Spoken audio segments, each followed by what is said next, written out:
Halo sahabat Rumah Belajar, perkenalkan nama saya Putu Hartono. Saya adalah guru fisika di SMA Negeri 11 Konawe Selatan, Provinsi Sulawesi Tenggara. Pada video kali ini, saya akan membagikan pengalaman saya mengelola pembelajaran daring pada masa pandemi COVID-19 ini menggunakan Rumah Belajar. Untuk mengakses Rumah Belajar, tinggal ketik saja belajar.kemdikbud.go.id. Jadi yang ini ya.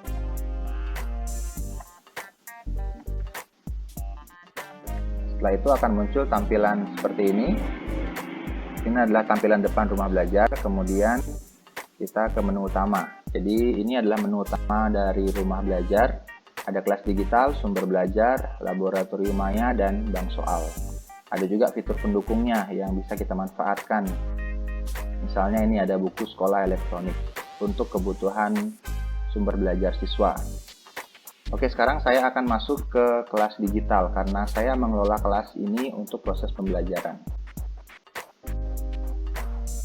Di sini kalau kita belum punya akun, kita tinggal daftar saja. Tapi karena saya sudah punya akun, saya tinggal login, masukkan user ID dan password. Oke, ini adalah kelas yang sudah saya buat. Kalau misalkan belum punya kelas, tinggal klik tambah kelas saja. Di sini saya akan membagikan pengalaman saya mengajar di kelas 11 MIA. Jadi ini sudah masuk minggu ke-6 dari 9 minggu yang direncanakan dan sudah diikuti oleh 106 siswa. Pembelajaran ini sudah saya lakukan 2 hari yang lalu, yaitu hari Senin, dan saya mau langsung ke lihat kelas untuk melihat proses pembelajaran seperti apa yang sudah saya lakukan. Oke, ini adalah kegiatan belajar yang sudah terlewati, kegiatan belajar 1, 2, 3, dan sekarang adalah kegiatan belajar ke-4. Pada kegiatan belajar ini saya menggunakan model pembelajaran inquiry, yaitu salah satu model pembelajaran abad 21 yang menitikberatkan pada keaktifan siswa dalam proses pembelajaran. Pada model pembelajaran ini ada beberapa sintaks yang harus diikuti untuk dilaksanakan. Jadi mari kita simak sintaks-sintaks tersebut dan bagaimana saya menerapkannya menggunakan Rumah Belajar ini. Proses pembelajaran saya awali dengan mengirimkan link absen online kepada siswa, yang ini linknya. Kemudian mengajak siswa untuk masuk ke kelas maya. Absen online yang saya gunakan memanfaatkan Google Formulir. Jadi hasilnya bisa kita dapatkan dalam bentuk Excel. Ini adalah hasil dari absen siswa yang sudah mereka isi pada pertemuan sebelumnya. Pada tahap orientasi, siswa saya berikan 3 link video yang berisi tentang fenomena cahaya.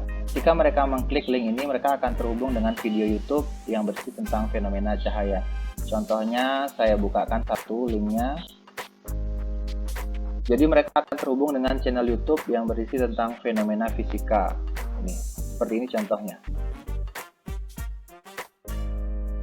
Setelah menyimak video-video yang berisi fenomena cahaya pada tahap 1 tadi, selanjutnya saya meminta mereka untuk menuliskan pertanyaan-pertanyaan yang muncul dari dalam diri mereka masing-masing dari hasil menyimak video tersebut. Dan mereka tuliskan itu di forum diskusi. Lalu setelah itu saya juga meminta mereka untuk menuliskan jawaban sementara menurut pendapat mereka masing-masing sebagai hipotesis terkait pertanyaan yang mereka sudah buat pada langkah kedua ini. Dan semua itu dilakukan di forum diskusi. Forum diskusi itu ada di bagian sini.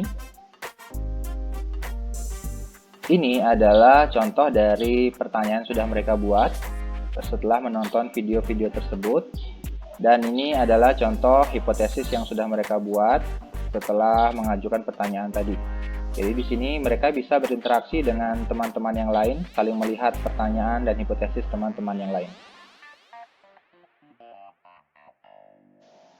Ini adalah tahap untuk mengumpulkan data dan mencari informasi. Nah, saya sudah menyediakan beberapa link yang terkait untuk mendapatkan data atau informasi. Yang pertama ini adalah link yang terhubung dengan sumber belajar pada Rumah Belajar. Jadi kalau link ini diklik akan terhubung dengan sumber belajar. Seperti ini tampilannya. Jadi mereka bisa mencari pada kelas berapa dan mata pelajaran apa. Seperti itu. Yang kedua, ini adalah link untuk terhubung dengan Laboratorium Maya. Mereka bisa bereksplorasi dan bereksperimen melalui Laboratorium Maya ini. Ketika diklik akan terhubung dengan Laboratorium Maya. Oke, seperti ini tampilannya pada Laboratorium Maya dan mereka bisa mencari model percobaan apa di sini.